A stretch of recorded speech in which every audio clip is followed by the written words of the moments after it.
হুজুরের কথাগুলো শুনে যাবেন। চরমোনায় যে ভণ্ড, জাহেল, প্রতারক, এটা ছাইদি সাহ হুজুর অনেক আগেই এটা বলে গেছেন।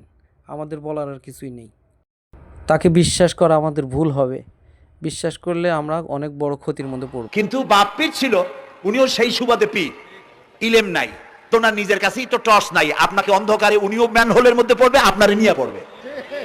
আলেম হইতে হবে, পীর যদি হয় আলেম হইতে হবে, 1 নম্বর কথা। 2 নম্বর কথা হলো তিনি ব্যবসায়ী হবেন না, ধর্মের নামে তিনি ব্যবসা করবেন না।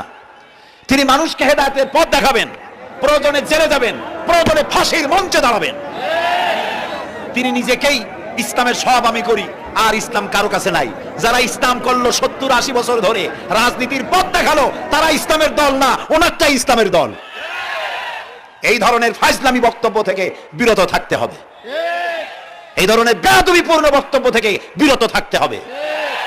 আমার দোকানে খাঁটি ঘি পাওয়া যায়, আর কারো দোকানে খাঁটি ঘি পাওয়া যায় না। ইসলাম নিয়ে এই ধরনের মনোপলি বিজনেস করতে দেওয়া হবে না।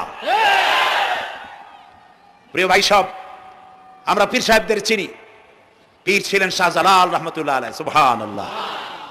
যুদ্ধ করা লাগে না, আজান দিয়েছেন, মূর্তির মাথা ভাঙ্গা চুরচুর হয়ে পড়ে গিয়েছে।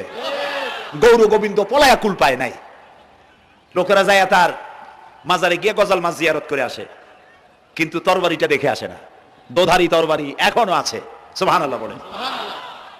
পীর ছিলেন হযরত বাহাউদ্দিন নকশবন্দি, মুজাদ্দিদ আল ফিসানি রহমতুল্লাহ আলাইহি, বড় পীর আব্দুল কাদের জিলানী রহমতুল্লাহ আলাইহি, খাজা মঈনুদ্দিন চিশতি রহমতুল্লাহ আলাইহি, খান আলী রহমতুল্লাহ আলাইহি। কত ওলিউল্লাহর মাজার দিয়ে আমার দেশ ভরা, আলহামদুলিল্লাহ কর। এরা একদিকে মানুষকে মুরিদ বানায়া মুরিদের টাকা দিয়ে নিজেদের পকেট ভরেন নাই।